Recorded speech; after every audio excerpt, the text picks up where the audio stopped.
The Mercedes garage went silent for a moment, not because something had gone wrong, but because the driver climbing out of the car was trying not to cry. Kimi Antonelli had just won his first Formula One race. Pole position, control of the race, and the kind of emotional release that only comes when years of pressure finally lift in a single moment. But the Chinese Grand Prix wasn't just the story of one driver's breakthrough. Behind Antonelli's victory were a series of deeper storylines unfolding across the grid. A champion rediscovering his confidence in red. A title-defending team already losing ground after just 2 races. A former dominant powerhouse suddenly looking vulnerable. And several teams discovering that the new Formula One era might be far more unforgiving than expected. Because while Antonelli celebrated in Shanghai, others left China realizing something far more uncomfortable. The balance of power in Formula One might already be shifting.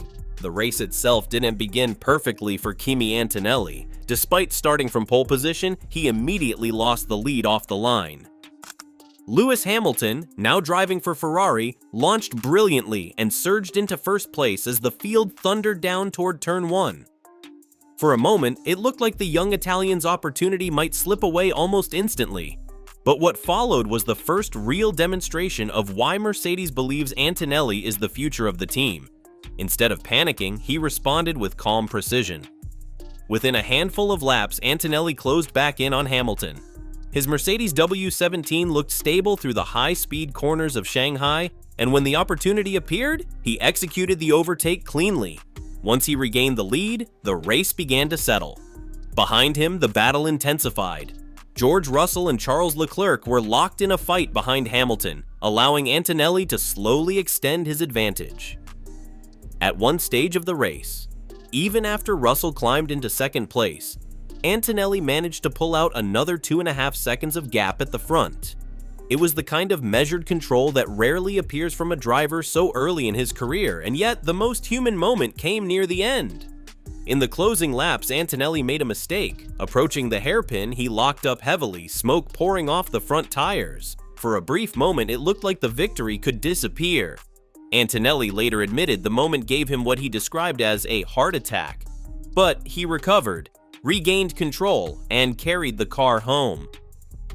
When he climbed out of the Mercedes, the emotion was impossible to hide.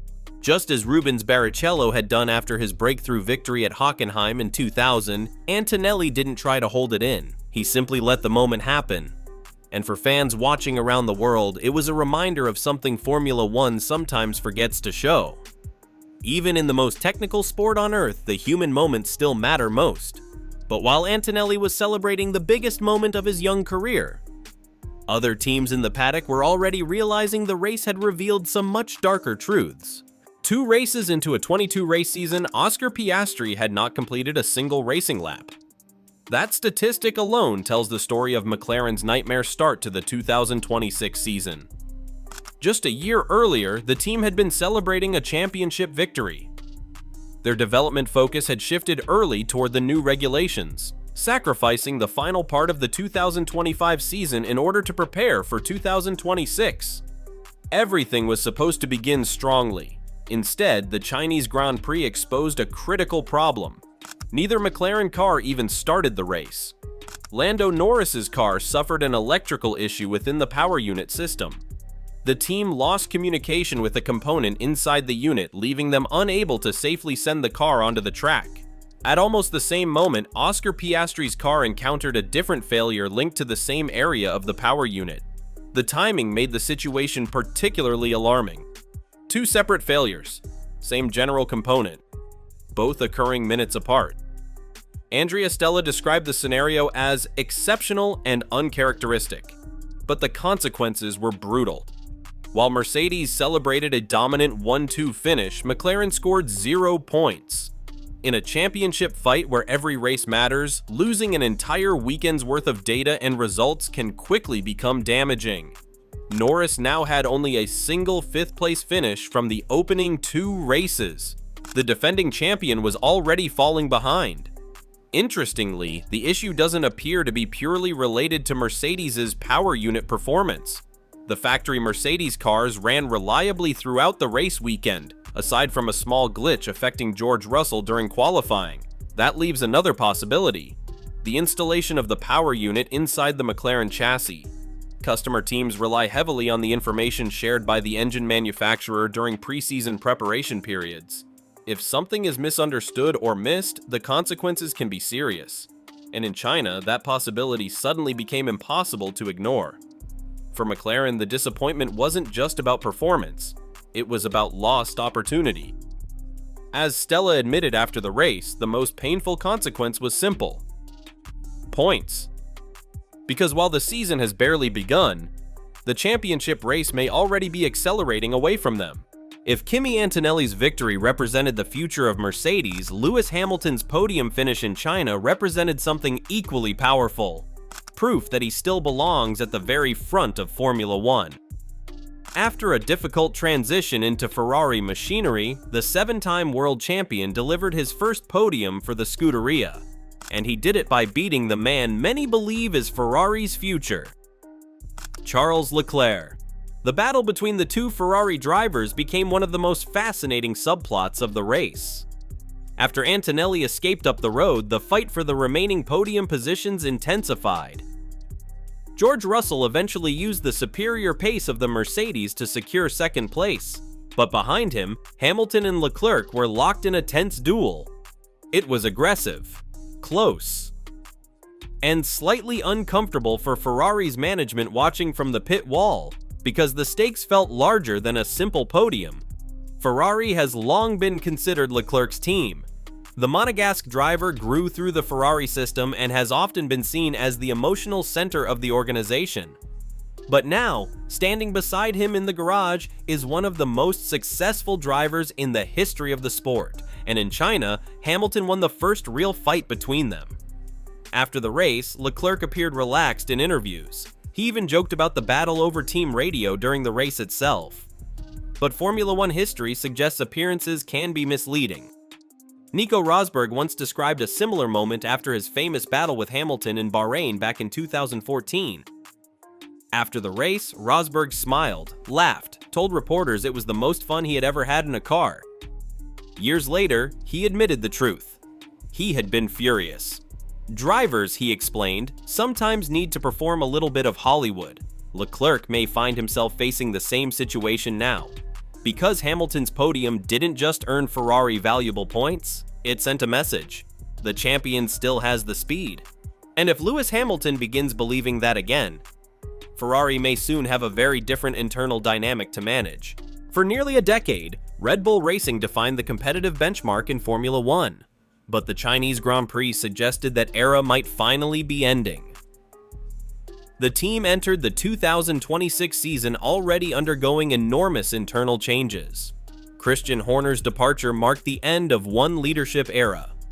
Adrian Newey had moved on, and several key technical figures had left the organization. The result is a team attempting to rebuild its identity. The RB22, designed under the direction of Pierre Wache, represents the first Red Bull car built entirely without Newey's guiding influence. And in Shanghai, its weaknesses were exposed.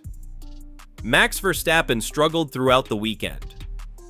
Poor starts in both the sprint and the Grand Prix left him fighting through the midfield. At one point during the race, Verstappen even gambled on the soft tire compound in an attempt to gain positions.